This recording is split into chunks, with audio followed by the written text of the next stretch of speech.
প্রবল বৃষ্টিতে শহরের একাধিক জায়গা জলমগ্ন। আপনাদেরকে সেই ছবি আমরা দেখাবো এবং আমরা সরাসরি চলে যাবো আমাদের প্রতিনিধি রিক পুরকায়স্থর কাছে। রিক, বৃষ্টিতে শহরের একাধিক জায়গা জলমগ্ন হয়ে পড়েছে, কি ছবি উঠে আসছে?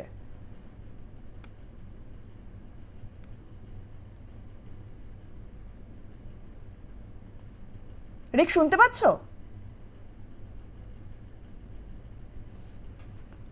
আজ শহরের একাধিক জায়গায় বৃষ্টি হয়েছে এবং জলমগ্ন হয়ে পড়েছে শহরের একাধিক জায়গায়। আবহাওয়া দপ্তর সূত্রে বলা হয়েছিল যে বৃষ্টি হবে এবং সেই মতো কিন্তু আজ শহরে একাধিক জায়গায় বৃষ্টি হয়েছে এবং জলমগ্ন হয়ে পড়েছে। আর জানা যাচ্ছে, আবহাওয়া দপ্তর সূত্রে জানিয়েছে যে শহরের একাধিক জায়গায় এবং পার্ক স্ট্রিট এলাকা একেবারে জলমগ্ন হয়ে পড়েছে। এছাড়াও সোমবার কিন্তু বলেছিল আবহাওয়া দপ্তর সূত্রে খবর যে বজ্রবিদ্যুৎ সহ বৃষ্টি হবে এবং এছাড়াও জেলার কয়েকটি জেলায় কিন্তু হবে আংশিক বৃষ্টিপাত এবং সেই মতোই কিন্তু বৃষ্টি হয়েছে। আজ শহরের একাধিক জায়গা জলমগ্ন হয়ে পড়েছে এবং যাত্রীরা একেবারে অনেকে মানে দেখা যাচ্ছে যে জলমগ্ন হওয়াতে বেলা বাড়ার সঙ্গে সঙ্গে কালো মেঘে ঢাকে আকাশ এবং পূর্বাভাস মতোই বৃষ্টি হয়েছে। পূর্বাভাস মতোই বৃষ্টি নামলো শহরের একাধিক জায়গা জলমগ্ন হয়ে পড়ে। আমরা আবারও চলে যাবো আমাদের প্রতিনিধি রিক পুরকায়স্থর কাছে। রিক, পূর্বাভাস মতনই শহরের একাধিক জায়গায় বৃষ্টি হয়েছে এবং জলমগ্ন হয়ে পড়েছে, কি ছবি দেখা যাচ্ছে? আলিপুর আবহাওয়া দপ্তর সূত্রে যে খবরটা পাওয়া গিয়েছিল যে শহরে বৃষ্টির যে সম্ভাবনা, এই বঙ্গে একদিকে যেরকম ভোটের ছবি দেখতে পাওয়া যাচ্ছে, ভোটের উত্তাপ, সেই উত্তাপের মধ্যেই আজকে দুপুরবেলায় প্রায় 1টা থেকে 2টো নাগাদ বৃষ্টি শুরু হয়, ভারী বৃষ্টি। তার জেরে এই মুহূর্তে রয়েছে পার্ক স্ট্রিটে, সেই পার্ক স্ট্রিটের ছবিটা দেখানোর চেষ্টা করবো। একেবারেই পুরো এই রাস্তা 27 মির্জাগঞ্জ স্ট্রিট, পুরো এই রাস্তা এই মুহূর্তে বৃষ্টিতে একেবারে জলমগ্ন অবস্থা, গাড়ি ঘোড়া চলছে। যেভাবে মানুষজন চলছেন অত্যন্ত সতর্কতার সাথে, প্রায় বলা যেতে পারে এই মুহূর্তে একটি ছবিটা দেখানোর চেষ্টা করব যে ফুটপাতে দাঁড়িয়ে রয়েছে, ফুটপাতে প্রায় হাঁটুর কাছাকাছি জল জমে রয়েছে এবং এই ফুটপাত থেকে যে রাস্তা, সেই রাস্তায় নামার সাথে সাথে একেবারে যে হাঁটু সমান জলের মধ্যে দাঁড়িয়ে রয়েছি সেটা একেবারেই বলা যায়। পুরো রাস্তায় হাঁটু সমান জল এই পার্ক স্ট্রিট চত্বরে এবং ফুটপাতেও তার সাথে সাথে ফুটপাত স্বাভাবিক একটু উঁচুতে হওয়ায় সেই জল কিছুটা কম এবং এই যে রাস্তা, তাই এই রাস্তার মধ্যে এই হাঁটু সমান জলের মধ্যে দিয়ে ইতিমধ্যেই আমার পিছনের গাড়ি ঘোড়া যেরকম যাচ্ছে তেমনই লোকজন যাতায়াত করছে। স্বাভাবিক যান চলাচল ইতিমধ্যেই রয়েছে। কিছুক্ষণের জন্য যান চলাচল ব্যাহত হলেও আপাতত একেবারেই যান চলাচল স্বাভাবিক, অন্য দিনের মতোই, অন্যান্য দিনে যেরকম স্বাভাবিকভাবে যান চলাচল হয় ঠিক সেই রকমই। তবে শুধু এই পার্ক স্ট্রিটের ছবি নয়, পাটুলিতেও ইতিমধ্যে যে জল জমেছে, প্রায় হাঁটু সমান জল জমে গেছে সেই খবরও পাওয়া যাচ্ছে। শহরের একাধিক জায়গায় এই রকম জল জমার ছবি দেখতে পাওয়া যাচ্ছে।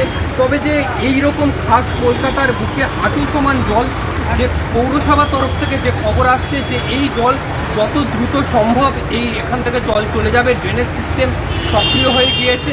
সময়ের সাথে সাথে আস্তে আস্তে যে জল কমছে সেটা বোঝাই যাচ্ছে, কিন্তু এই যে নিচের ছবি হাঁটু সমান জল পার্ক স্ট্রিট 27 মির্জাগঞ্জ স্ট্রিটে, আর সেই ছবি আমরা একমাত্র তুলে ধরছি। এই যে জলের ছবি, বৃষ্টি আপাতত কিছুটা কমেছে, তবে এই সময় বর্ষা এখনো পর্যন্ত আসেনি, বর্ষা আসতে দেরি রয়েছে। নির্বাচন হবে, নির্বাচনের ফল ঘোষণা, তার 7 থেকে 14 দিনের মাথায় যে বর্ষা বঙ্গে প্রবেশ করবে, তার আগে কেরলে প্রবেশ করছে, তারপর বঙ্গে প্রবেশ করছে, সেটা একেবারে আলিপুর আবহাওয়া দপ্তর সূত্রে জানিয়েছে। এবং তার আগেই যে এইরকম বৃষ্টি, একেবারে দুপুরবেলা বাঁধ ভাঙা বৃষ্টি, তার জেরে একেবারেই রাস্তায় জল জমে গিয়েছে। বিপরীতে দেখতে পাচ্ছ যে লোকজন যেরকম যাওয়া আসা করছে, জলের মধ্যে অত্যন্ত সাবধানতার অবলম্বন করে যাওয়া আসা করছে। গাড়ি ঘোড়া যাচ্ছে, এক একটা গাড়ি যাওয়ার সাথে সাথে যে জলের স্রোত আসছে, রাস্তার আশেপাশে ফুটপাতে যে দোকানগুলি রয়েছে সেই দোকানগুলিতেও জল ঢুকে যাচ্ছে। স্বাভাবিক যান চলাচল যেরকম রয়েছে তেমনই যে লোকজনের যাওয়া আসার ক্ষেত্রে একটা ত্রুটি দেখতে পাওয়া যাচ্ছে, যে অসুবিধা হচ্ছে সেটা একেবারেই বোঝা যাচ্ছে। অঙ্কিতা। রিক, বীরভূম, নদিয়া, পূর্ব বর্ধমানে কালবৈশাখীর পূর্বাভাস রয়েছে। একেবারে শুধু বীরভূম, নদিয়া বা পূর্ব বর্ধমান নয়, নির্বাচনের এই সময় একেবারে প্রথম দিক থেকে শুরু করে এখনো পর্যন্ত বৃষ্টি সেরকমভাবে দেখতে পাওয়া যায়নি। তবে 2 থেকে 3 দিনের মধ্যে দক্ষিণবঙ্গেও বৃষ্টির ভারী বৃষ্টির সম্ভাবনা যেটা ছিল, যেটা আলিপুর আবহাওয়া দপ্তর সূত্রে আগেই জানিয়েছিল, সেই বৃষ্টির যে খবরে একেবারে শিলমোহর পড়ল আজকে, এবং সন্ধ্যের দিকেও আগামী কয়েকদিনের মধ্যে বৃষ্টি হতে পারে সেটাও বোঝা যাচ্ছে।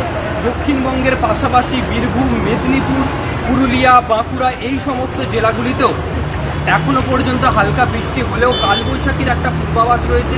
ওখানেও এইরকম জল জমার পরিস্থিতি যে দেখতে পাওয়া যাবে, এরকমই যদি বৃষ্টি হয় সেটা বোঝাই যাচ্ছে। আর দক্ষিণ একেবারে খাস কলকাতা, মধ্য কলকাতার বুকে দাঁড়িয়ে রয়েছি পার্কস্ট্রিটে।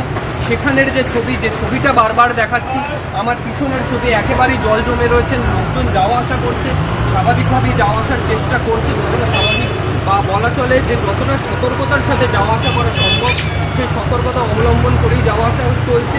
একদিকে যেমন রিক্সা চলছে, ট্যাক্সি চলছে, যান চলাচল যেরকম স্বাভাবিক হয়ে গিয়েছে, এরকম এই বৃষ্টির মধ্যেও, এই জলের মধ্যেও যারা সাধারণ নিত্যযাত্রী, যারা দৈনন্দিন কাজে বেরিয়েছেন বা এখানে যারা থাকেন, যারা বসবাসকারী, এখানকার অধিবাসী, তারা নিত্যদিনের কাজে আপাতত স্বাভাবিক হয়ে গিয়েছেন, যেহেতু বৃষ্টি এখন কমে এসছে, একেবারে হালকা বৃষ্টি হচ্ছে।